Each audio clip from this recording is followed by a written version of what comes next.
Assalamualaikum warahmatullahi wabarakatuh. Perkenalkan, nama saya Laila Mokolompit dengan NIM 311423119.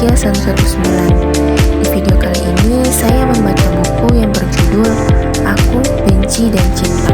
Alasan saya memilih buku Aku, Benci dan Cinta karena ceritanya menghadirkan konflik remaja yang menarik, emosional, dan dekat dengan kehidupan sehari-hari. Tokoh-tokohnya seperti Alvaro dan Anggia digambarkan dengan karakter yang kuat dan realistis, sehingga mudah membangun keterikatan emosional dengan pembaca. Selain itu, gaya bahasa yang ringan dan mengalir membuat buku ini enak dibaca, serta mampu membawa pembaca ikut larut dalam dinamika hubungan cinta dan benci antar tokohnya. Buku ini juga menyampaikan pesan tentang pentingnya memahami perasaan orang lain dan tidak cepat menghakimi. Gambaran isi buku.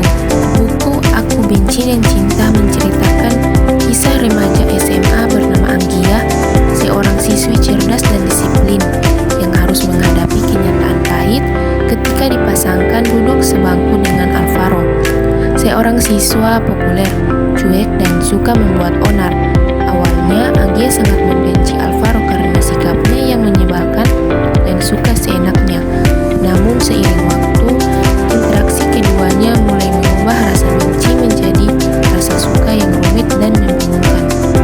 Cerita ini dipenuhi dengan konflik batin, persahabatan, keluarga, dan pertumbuhan emosi khas remaja.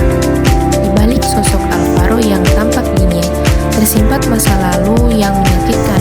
Sementara Anggia pun harus menghadapi berbagai tekanan dari sekolah maupun lingkungan. Perjalanan hubungan mereka berkembang secara perlahan, dari pertengkaran, saling sindir, hingga akhirnya saling memahami. Novel ini menggambarkan dinamika cinta dan benci yang kerap terjadi di usia remaja, dengan alur yang ringan namun penuh emosi, serta diselingi humor khas anak sekolah. Pada bagian utama buku, yang pertama, perkenalan tokoh dan konflik awal. Anggia, siswi berprestasi dan tegas, sangat membenci Alvaro, siswa populer yang nakal dan sering melanggar aturan. Masalah dimulai saat mereka dipaksa duduk sebangku oleh guru. Yang kedua, pertengkaran dan dinamika hubungan. Di bangku yang sama, mereka sering bertengkar dan saling menyindir. Namun perlahan, kedekatan mulai tumbuh tanpa disadari. Sikap dingin Alvaro ternyata menyimpan luka masa lalu. Yang ketiga, konflik internal dan eksternal. Anggia mulai mengalami kebingungan antara rasa benci dan simpati terhadap Alvaro. Sementara itu, muncul konflik dengan teman-teman, keluarga, dan bahkan cinta segitiga yang membuat cerita semakin kompleks. Yang keempat, puncak emosi dan kebenaran terungkap. Ketegangan memuncak saat rahasia masa lalu Alvaro terungkap. Anggia dihadapkan pada pilihan, mempertahankan kebencian atau mulai menerima kenyataan dan perasaannya sendiri.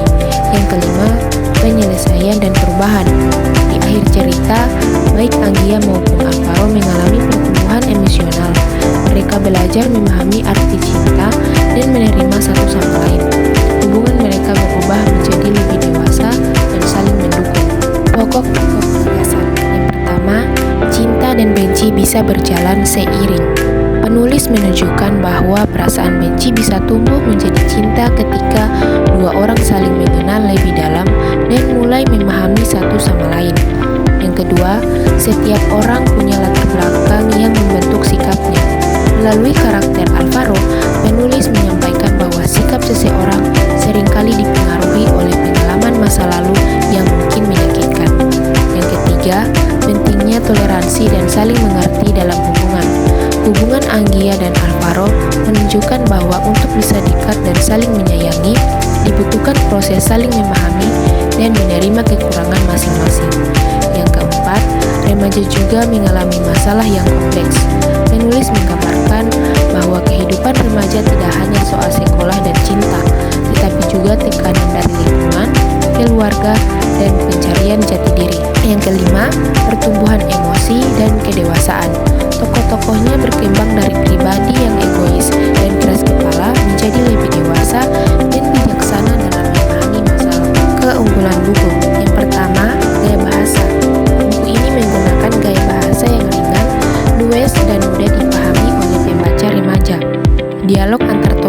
terasa alami dan sesuai dengan kehidupan pelajar SMA, sehingga pembaca merasa dekat dan terlibat langsung dalam cerita. Humor, emosi, dan konflik disampaikan dengan cara yang tidak berlebihan, namun tetap menyentuh. Yang kedua, kedalaman materi. Meskipun bergenre teen lit, novel ini tidak hanya menampilkan kisah cinta remaja, tetapi juga menyentuh tema yang lebih dalam seperti trauma masa kecil, tekanan sosial, hubungan keluarga, dan pencarian identitas diri. Penulis mampu menyisipkan nilai moral dan pembelajaran emosional tanpa menggurui. Yang ketiga, relevansi dengan kehidupan remaja. Cerita dan konflik dalam buku ini sangat relevan dengan kehidupan remaja masa kini. Permasalahan seperti persahabatan, cinta, gengsi, perbedaan karakter, dan krisis identitas banyak dialami oleh pembaca usia sekolah, sehingga buku ini terasa dekat dan bermakna. Kelemahan buku yang pertama, alur cerita cenderung klise. Konflik dari benci jadi cinta antara dua tokoh utama yang bertolak belakang cukup sering ditemui dalam genre teen lit, sehingga beberapa pembaca mungkin merasa alurnya mudah ditebak. Yang kedua, karakter pendukung kurang terdalami. Fokus utama lebih banyak diberikan pada tokoh Anggia dan Alvaro, sementara karakter pendukung kurang mendapatkan pengembangan yang mendalam, padahal mereka berpotensi memperkaya cerita. Yang ketiga, beberapa dialog terlalu dramatis. Meskipun cocok untuk target pembaca remaja, beberapa dialog terasa berlebihan atau terlalu emosional yang mungkin mengurangi kesan realistik dan beberapa bagian cerita. Yang keempat, penyelesaian konflik terlalu cepat. Bagian akhir cerita terasa agak terburu-buru. Beberapa konflik besar diselesaikan secara singkat tanpa proses yang mendalam sehingga kurang memberikan kesan kuat. Keterkaitan pada bidang ilmu dan kehidupan sehari-hari. Yang pertama, pada bidang ilmu. Buku ini berkaitan erat dengan ilmu psikologi, khususnya psikologi perkembangan remaja.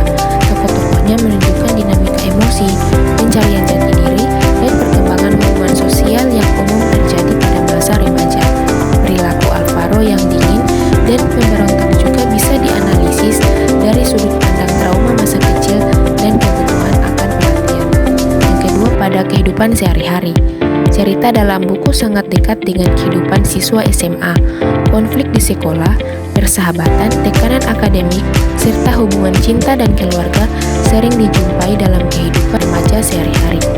Pembaca bisa belajar bagaimana menghadapi perbedaan karakter, membangun empati, dan mengelola emosi.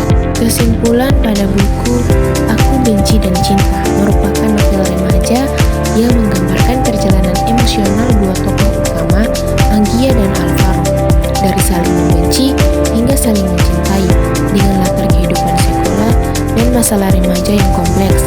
Novel ini menghadirkan konflik yang realistis dan menyentuh, serta mengandung pesan moral tentang pentingnya empati, memahami latar belakang orang lain, dan proses pendewasaan diri. Gaya bahasa yang ringan membuat cerita mudah dinikmati, sementara nilai-nilai yang